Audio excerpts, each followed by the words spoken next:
నేను 5 సంవత్సరాల ఎమ్మెల్యే కాలంలో ఇది చివరి రిపబ్లిక్ డే సందర్భంగా 2 మాటలు కూడా చెప్తూ ఉన్నాను.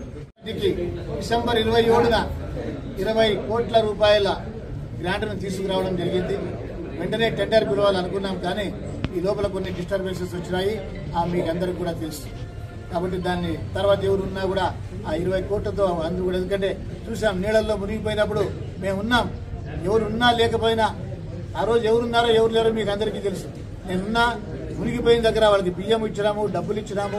చూసిన తర్వాత అరే ఇలాంటి పరిస్థితి రాయదుర్గంకి ఇక ముందు ఉండకూడదని 3 సార్లు ఫైల్ రిటర్న్ వచ్చినా కూడా 20 కోట్ల రూపాయలు మంజూరు చేయించడం జరిగింది. దరిదాపు 200 వీధి లైట్లు కూడా మా సొంత డబ్బులతో కూడా తీసుకొచ్చి ఈ రాయదుర్గంలో అందరి కౌన్సిలర్స్ కూడా లైట్లు ఇచ్చి మేము వాటిలలో వేసుకోండి అని చెప్పి లైట్లు సొంత డబ్బులతో కూడా లైట్లు వేయించడం కూడా మీరు అందరూ చూస్తారు.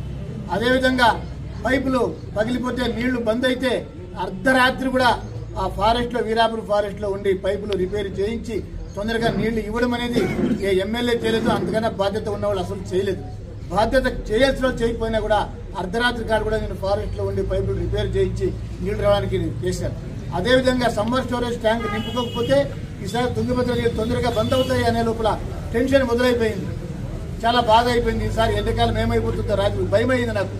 వెంటనే కూడా పంపులు తెప్పించి మళ్ళీ అగ్రికల్చర్ డిపార్ట్మెంట్ వాళ్ళతో నుంచి కానివ్వండి, ఇతరత్ర ఎన్ఏఆర్ కాంట్రాక్టుల దగ్గర కానివ్వండి, పైపులన్నీ తెప్పించి రాత్రి పగులు ఆ లెవెల్ చూస్తూ ఆ ట్యాంక్ నింపుకోవడానికి నేను కమిషనర్ గారు చాలా కూడా కష్టపడ్డాం. అది చాలా మందికి ఆ విషయం తెలీదు. అదేవిధంగా ముఖ్యమంత్రి గారి దగ్గర మాట్లాడి 1 టీఎంసీ నీళ్లు ఎక్స్ట్రా తీసుకొని ఇంకా కొద్ది రోజులు నీళ్లు కూడా ఎక్కువ వచ్చే విధంగా చేసి ఆ నీళ్లు కూడా చివరి దాకా కూడా కొంచెం కూడా గ్యాప్ లేకుండా సమ్మర్ స్టోరేజ్ ట్యాంక్ ని నింపినాం.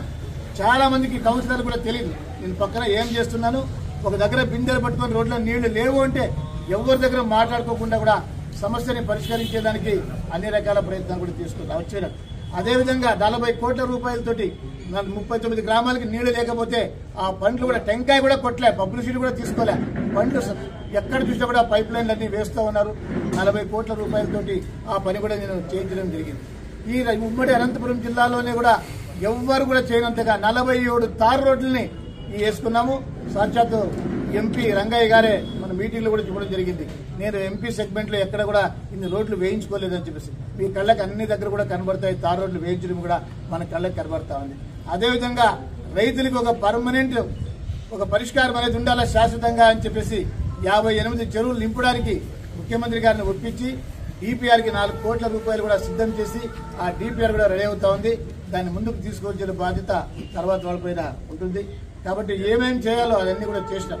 నేమకల్ ఆంజనేయ స్వామి రిజర్వాయర్ గత ప్రభుత్వం ఒక స్థాయికి తెచ్చింది కూడా దాన్ని మళ్ళీ డబ్బులు కూడా తను శాంక్షన్ చేయించి డిపిఆర్ సబ్మిట్ చేయించి ఆ పనులు కూడా మొదలు పెట్టడానికి నా వంతుగా కూడా నేను కృషి చేయడం కూడా జరిగింది. కాబట్టి ఒక ఎమ్మెల్యేగా రాయదుర్గం ప్రజలిచ్చిన అవకాశాన్ని ఎప్పుడు కూడా నేను సద్వినియోగం చేసుకోవడం జరిగింది.